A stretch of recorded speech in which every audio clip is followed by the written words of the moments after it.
This video is long overdue. It's been on the back burner, but it's finally here. I also feel like I forgot how to review a laptop, but this is the Razer Blade base, which is marketed as the world's smallest, world's smallest gaming laptop. More power, more cores, more frames.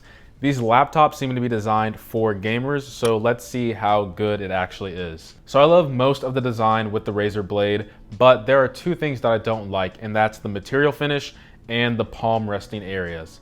The finish is a fingerprint magnet, as you can see, and I've wiped this computer down and it still manages to get dirty even when I have clean hands. Now this is something that's very minor because other than this, the build quality on this machine with its unibody aluminum is solid and sturdy. However, on the palm rest with occasional pressure, I hear some scraping, which is very off-putting. And the hinge is also super smooth throughout the entire process, and everyone loves that, and the sun is reflecting in my eye. So this display in particular is 144 Hz, 1080p, but it does have the option to come with 4K OLED 60 Hz display.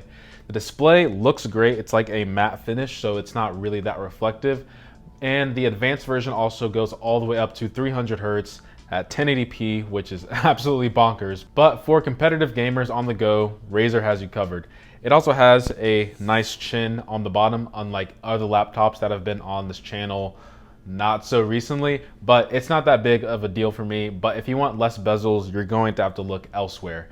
The edges of the display are also wrapped with this rubber or silicone material, so closing the laptop is soft and it protects the screen when it's closed. It also has a nice soft closing sound as well. Let me log back in here. Oh, now that I'm going to be talking about logging in, so there is no fingerprint reader or Windows Hello with facial recognition. That is only on the advanced model, which is much more expensive, which does come with face unlock with Windows Hello. It would have been nice to have the power button double as a fingerprint sensor like most of the competition at this price point. Moving on to the speakers sound amazing for a Windows laptop.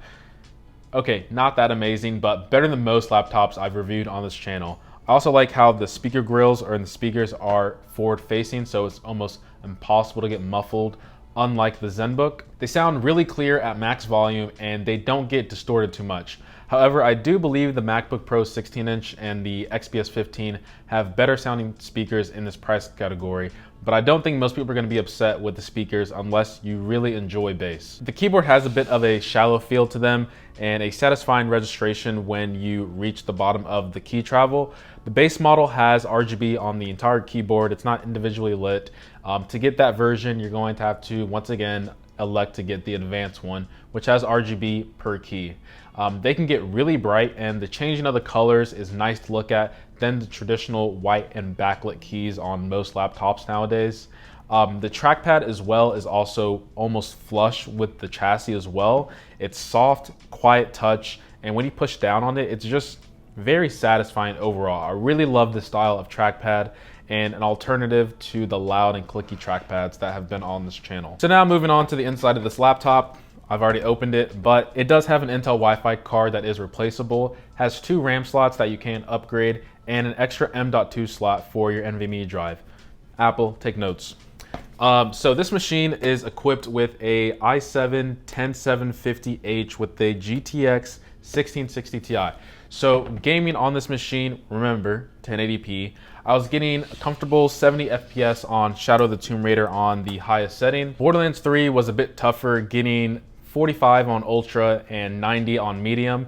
I can't really tell the difference between the two, so I would much rather play on Medium and I'd be happy with my frame rate rather than having just a little bit more fidelity in my graphics. And last but not least, Devil May Cry 5 on the highest setting, I was getting around 100 FPS. So in terms of AAA titles, this machine is capable, but on some titles like Borderlands 3, you might have to tone down the graphics setting a bit.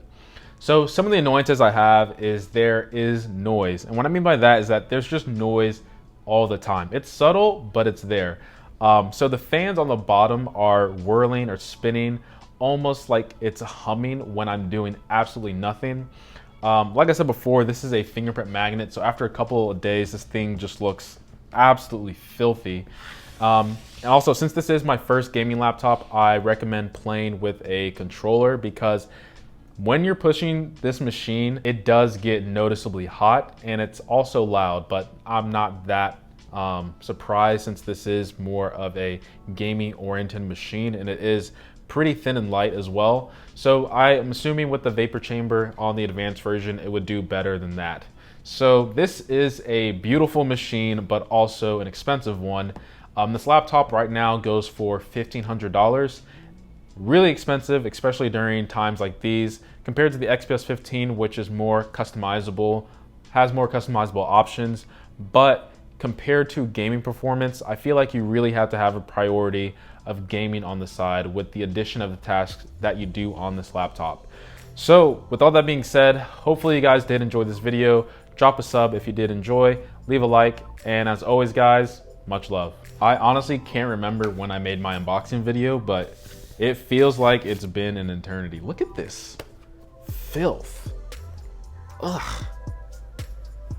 Razer, you gotta change the material on this thing. It's disgusting. So starting off with the design, I love the entire design by Razer. This is so weird.